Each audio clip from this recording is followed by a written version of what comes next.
AP CM Chandrababu Naidu Polavaram project సందర్శించారు. Helicopter నుంచి spillway సహా వివిధ ప్రాంతాలను ఆయన వీక్షించారు. అనంతరం spillway, coffer dam, diaphragm wall పనుల పురోగతిపై జలవనరుల శాఖ అధికారులను అడిగి తెలుసుకున్నారు. గతంలో ఎడమగట్టు వద్ద కుంగిన గైడ్ బండ్ ప్రాంతాన్ని పరిశీలించారు. 22-23 గేట్ల నుంచి ప్రాజెక్టు పరిసరాలను చూశారు.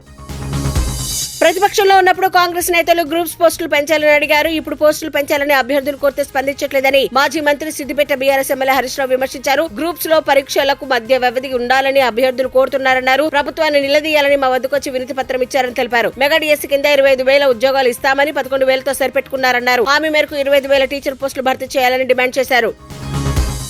కాంచన్జంగా ఎక్స్ప్రెస్ ను గూడ్స్ రైలు ఢీకొన్న ఘటనలో మృతులకు ఎక్స్గ్రేషియా పెంచారు. ఈ ఘటనలో 15 మంది ప్రాణాలు కోల్పోగా 60 మందికి పైగా గాయపడ్డారు. తొలుత ప్రధానమంత్రి జాతీయ సహాయ నిధి నుంచి మృతులకు 2 లక్షల ఎక్స్గ్రేషియా, క్షతగాత్రులకు 50,000 చొప్పున ప్రకటించారు. ఆ తర్వాత ఎక్స్గ్రేషియా పెంపును రైల్వే మంత్రి సోషల్ మీడియాలో ప్రకటించారు. మృతుల కుటుంబాలకు 10 లక్షలు, తీవ్రంగా గాయపడిన వారికి 2.5 లక్షలు, స్వల్పంగా గాయపడిన వారికి 50,000 ఎక్స్గ్రేషియా ఇవ్వనున్నట్లు ప్రకటించారు.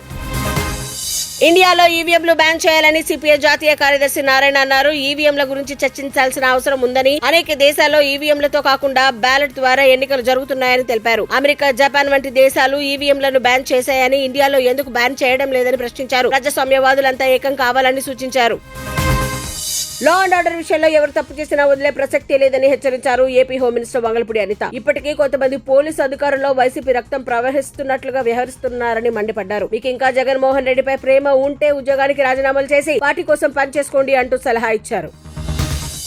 అసోం సీఎం హిమంత శర్మ సంచలన నిర్ణయం తీసుకున్నారు. జూలై 1 నుంచి రాష్ట్రంలోని ఉన్నత స్థాయి ప్రభుత్వ ఉద్యోగులు తమ విద్యుత్ బిల్లులను సొంత డబ్బులతో చెల్లించాల్సి ఉంటుందని ప్రకటించారు. గత 75 ఏళ్లుగా మంత్రులు, ప్రభుత్వ సీనియర్లు, సచివాలయ అధికారుల నివాసాలకు విద్యుత్ బిల్లులను ప్రభుత్వమే చెల్లిస్తున్న విషయాన్ని ఆయన గుర్తు చేశారు. అయితే ప్రజలు చెల్లించే ట్యాక్స్ సొమ్ముతో ప్రభుత్వ అధికారులకు విద్యుత్ బిల్లులు చెల్లించే వీఐపీ సంస్కృతికి ముగింపు పలుకుతున్నట్లు ఆయన తెలిపారు. జూలై 1 నుంచి దేశంలో కొత్త నేర చట్టాలు అమల్లోకి వస్తాయని కేంద్ర న్యాయశాఖ మంత్రి అర్జున్ రామ్ మేఘ్వాల్ తెలిపారు. భారతీయ న్యాయ సంహిత, భారతీయ నాగరిక సురక్ష సంహిత, భారతీయ సాక్ష్య అనే 3 చట్టాలు Indian penal code, Indian evidence act, criminal procedure code స్థానంలో అమలు చేస్తామని చెప్పారు. ప్రస్తుత పరిస్థితుల్లో అనుగుణంగా ఈ 3 చట్టాలు పలు నూతన విధానాలను ప్రవేశపెట్టనున్నట్లు చెప్పారు.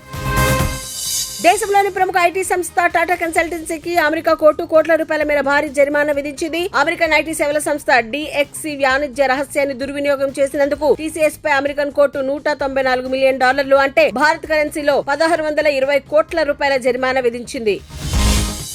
దక్షిణ చైనా సముద్రంలో మరోసారి ఉద్రిక్తతలు బగ్గుమన్నాయి. చైనాకు చెందిన కోస్ట్ గార్డ్ నౌక ఫిలిప్పీన్స్ కు చెందిన ఓ సరుకు రవాణా ఓడను ఢీకొట్టింది. సోమవారం ఉదాస్ పాట్లీ ద్వీపాల వద్ద ఈ ఘటన చోటు చేసుకుంది. దీనికి బాధ్యత ఫిలిప్పీన్స్ నౌకదే అంటూ బీజింగ్ ఆరోపించింది. మరోవైపు ఫిలిప్పీన్స్ మాత్రం ఈ వ్యవహారంలో చైనా నావికులు అమానవీయంగా ప్రవర్తించారని ఆరోపించింది.